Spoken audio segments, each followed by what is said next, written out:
BEd pedagogy of economics. Economics के बारे में बात करेंगे आज हम। आज का जो हमारे कंसेप्ट है, जो इकोनॉमिक्स के स्टूडेंट है वो ऑलरेडी जानते हैं कि वांट्स हैं, डिज़ायर्स हैं, ये सब क्या होती है। तो सिर्फ एक ब्रीफ डिस्क्रिप्शन होगा आपके लिए जिसमें आप जान सकें, ठीक है। पेडागोजी के अंदर क्या होता है, देखिए शिक्षा शास्त्र विश्लेषण होता है इसके अंदर, शिक्षा शास्त्र और विश्लेषण।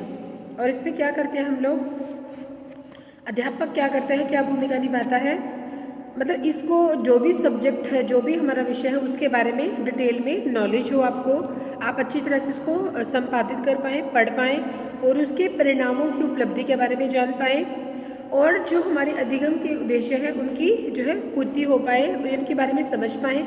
सब्जेक्ट मैटर है उसको अच्छी तरह से आपने किस तरह से डिवाइड करना है पार्ट्स के अंदर, इस बारे में आपको नॉलेज हो।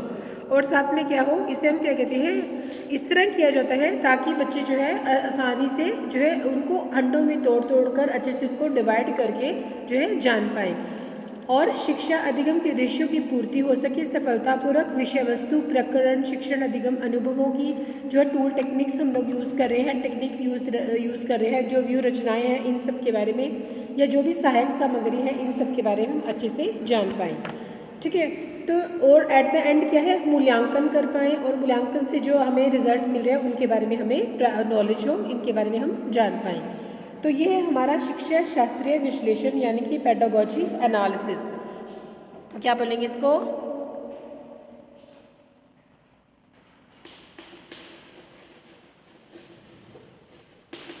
पेडागोजिकल एनालिसिस, ठीक है जी।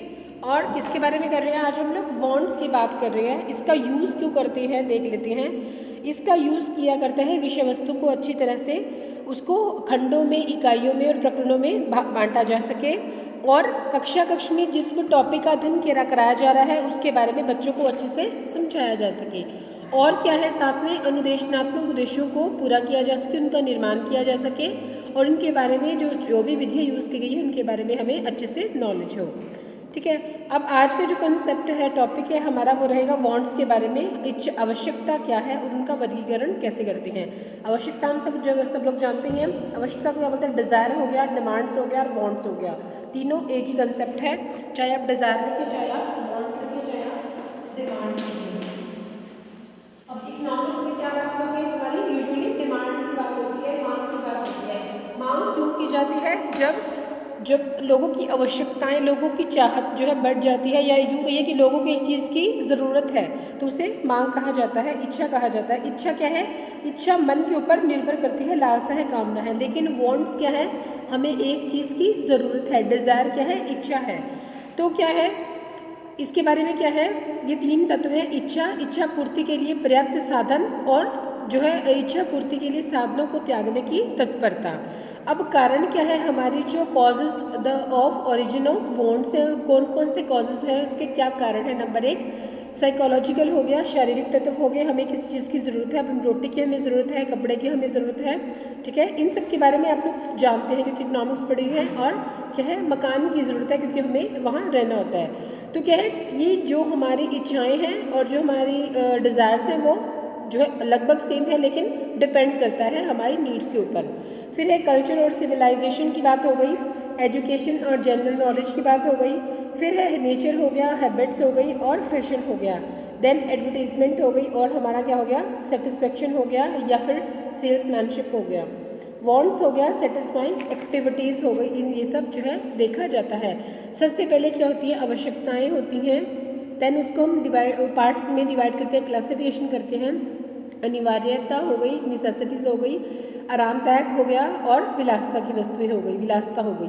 देन जीवन रक्षा के लिए, कार्यकुशलता के लिए, प्रतिष्ठा के लिए और आदत संबंधी के लिए। तो ये सब जो है बेसिक चीज़ें हैं, ये आप लोग स्टडी कर सकते हैं, बुक के अंदर ये सारा टॉपिक आपको ऑलरेडी गिवन है। आवश्यकताओं को क्या है, हम बच्चे क्या करेंगे जब हम इसका पेडागोजिकल एनालिसिस करेंगे तो क्या है, बच्चे इनके बारे में जो है बताएंगे, यानी कि आवश्यकता के बारे में पहले तो योग्य हो सकेंगे, फिर उसको बता सकेंगे, फिर उसके बच्चे को परिभाषा देंगे। बच्चे जो है, विद्यार्थी जो है, इसकी परिभाषा देंगे, इसके बारे में जानकारी प्राप्त करेंगे और क्या है, जो उनके पास अवश्य साधन है उनका प्रयोग करके वो इसको इलेबोरेट करेंगे। देन अगर हम इसका क्लासिफिकेशन करें तो क्या है, छात्र छात्राएं बता सकेंगे कि आवश्यकता मुख्य रूप से 2 प्रकार की होती है, मुख्य और गौण आवश्यकता। फिर प्राथमिक आवश्यकताओं के बारे में बताएंगे, गौण आवश्यकताओं के बारे में बताएंगे और विलासता युक्त कौन सी आवश्यकता है उनके बारे में बात करेंगे। तो ये जो है आपका बेसिक टॉपिक है, बेसिक कंसेप्ट है, इसके बारे में सब लोग जानते हैं। तो सेकेंड कंसेप्ट है हमारा प्रोडक्शन फंक्शन। क्या है? Production function. प्रोडक्शन क्या होता है? उत्पादन करना, ठीक है। और प्रोडक्शन क्यों करते हैं? टाइम टू टाइम जो है जिन चीज़ों की हमें ज़रूरत होती है उनका प्रोडक्शन किया जाता है। ये यूँ कहिए कि किसी भी वस्तु का उत्पादन करने के लिए विभिन्न साधनों की आवश्यकता होती है और किसी वस्तु की उपज की मात्रा प्रत्यक्ष रूप से साधनों की मात्रा पर निर्भर करती है जो कि उसे पैदा करने के लिए प्रयोग किए जाते हैं। वॉटसन क्या बोलते हैं? किसी भी फर्म की भौतिक जो पढ़ते हैं या इनपुट्स हैं, उपज की भौतिक मात्रा के बीच में संबंध को उत्पादन फलन कहा जाता है। मतलब जिस चीज़ की ज़रूरत है उसका प्रोडक्शन किया जाता है। अब ये प्रोडक्शन की मान्यताएं क्या है? x = function of L, K, M और T। L क्या है? हमारा लैंड हो गया, इसके बारे में बात कर रहे हैं। M for money, T for transport और K फॉर जो है आपकी कैपिटल हो गई, मे बी कैपिटल ही, हाँ, इसके बारे में बात करते हैं। तो उत्पादन के लिए कौन कौन सी जो है मान्यताएं हैं? तकनीकी ज्ञान होना चाहिए, हमें नॉलेज होनी चाहिए। उत्पादन में उच्चतम तकनीक का प्रयोग किया जाए, उत्पादन के साधनों की कीमतें स्थिर रहे और टाइम पीरियड हमें गिवन हो। विशेषताएं क्या है? विशेषताएं है इसकी कीमतें स्वतंत्र, प्राइस जो है वो बिल्कुल फ्री होता है, डिस्क्रिमिनेशन नहीं होता है यहाँ पे। उत्पादन फलन का निर्धारण किया जाता है और जो संभावनाएं हैं उनको जो है उन पर ध्यान दिया जाता है। तो यहाँ पे क्या है? The law of diminishing returns of scale या फिर लॉ ऑफ वेरिएबल प्रोपोर्शन, या यूँ कहिए कि भाई इसके नियम की व्याख्या की गई है। दीर्घकालीन संबंध होता है और साधनों में समान परिवर्तन, इसके बारे में जो है आपको जो है नॉलेज है, ऑलरेडी नॉलेज है कि लॉ ऑफ रिटर्न्स क्या है। बढ़ते प्रतिफल हो गए, घटते प्रतिफल हो गए और समान प्रतिफल हो गए। शॉर्ट टर्म, लॉन्ग टर्म के बारे में अल्पकालीन हो गया और दीर्घकालीन हो गया। उनके अंदर क्या है? ड्यूरेशन जो है वो चेंज होती रहती है। तो इसी में हमारा एक कॉन्सेप्ट आता है कॉप डगलस प्रोडक्शन फंक्शन का, जिसके अंदर जो है क्यू क्या है? विनिर्माण उद्योग उपयोग की मात्रा, L for labour and C for capital. तो इसके बारे में जो है आप लोग जो है अच्छे से बुक्स में से स्टडी करेंगे।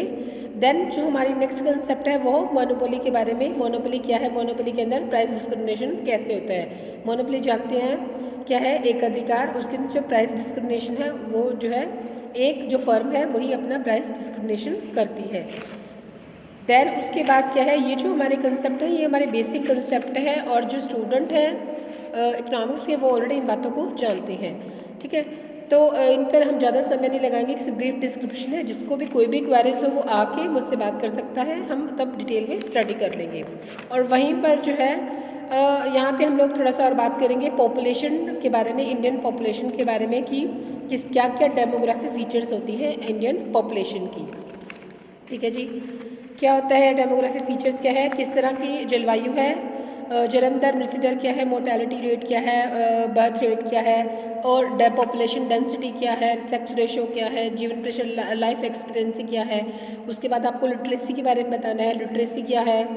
देन आयु संरचना, एज स्ट्रक्चर क्या है, और जो है रिलीजन को लोग कितना मानते हैं। अर्बन रूरल पॉपुलेशन क्या है, व्यावसायिक संरचना क्या रहेगी इनकी, इसके बारे में आप उनको बताएंगे, ठीक है जी। तो ये जो कंसेप्ट है इसमें हमें इन चीज़ों के बारे में ब्रीफली डिस्क्रिप्शन देना है। जब भी हम एग्जाम में बताएंगे तो बहुत डिटेल में नहीं जाना है, आपको पता होना चाहिए कि आप क्या लिख रहे हैं, किसके बारे में बता रहे हैं। वहीं पर जो है लॉ ऑफ रिटर्न्स है, लॉ ऑफ रिटर्न के अंदर क्या होता है? प्रतिफल की नियम जिसे हम बोलते हैं। लॉ ऑफ कांस्टेंट रिटर्न हो गया, कांस्टेंट हो गया। उसके बाद हो गया समान प्रतिफल हो गया, और जो है फॉर्मल कांस्टेंट समान लागत के रूप में प्रतिफल हो गया। फिर लॉ ऑफ डिमिनिशिंग रिटर्न्स हो गया कि घटते प्रतिफल का नियम। इस प्रकार से जो है इनके बारे में हम जो है अपनी बुक्स में डिटेल में हमें दिया गया है, और वैसे भी बच्चों को पता ही होता है इसके बारे में। तो इनके बारे में आपको क्या है? पेडागोजिकल एनालिसिस करना है। एनालिसिस करने के बाद जो है आपको थोड़ा थोड़ा उसके बारे में बताना है, उस कंसेप्ट के बारे में, ठीक है जी। और वहीं पे एक और कंसेप्ट है हमारी जो है मनुष्य की आवश्यकताओं का मुख्य कारण बताइए। अभी हमने बात की बॉन्ड्स के बारे में, तो आपको क्वेश्चन पूछ सकता है शॉर्ट आंसर टाइप में कि मनुष्य की आवश्यकताएं क्या हैं, कौन कौन सी हैं। तो आप बताएंगे साइकोलॉजिकल फैक्टर, शारीरिक से संबंधित, सभ्यता संस्कृति प्रभाव डालती है, शिक्षा और सामान्य ज्ञान प्रभाव डालता है, नेचर, इंटरेस्ट, ये सब जो है इसको प्रभावित करते हैं। इसको मनुष्य की आवश्यकताओं को, मार्केट को, वैल्यूज़ को, लॉ ऑफ रिटर्न्स को, डिमांड्स को, प्रोडक्शन को, इन सब चीज़ों का प्रभाव पड़ता है। ठीक है जी, आज का कंसेप्ट इतना ही है। ब्रीफली हम लोग सिर्फ इसको स्टडी कर रहे हैं ताकि आप लोगों को पता चल जाए कि आपका सिलेबस क्या है और किस तरह से आपको इसके बारे में राइट करना है।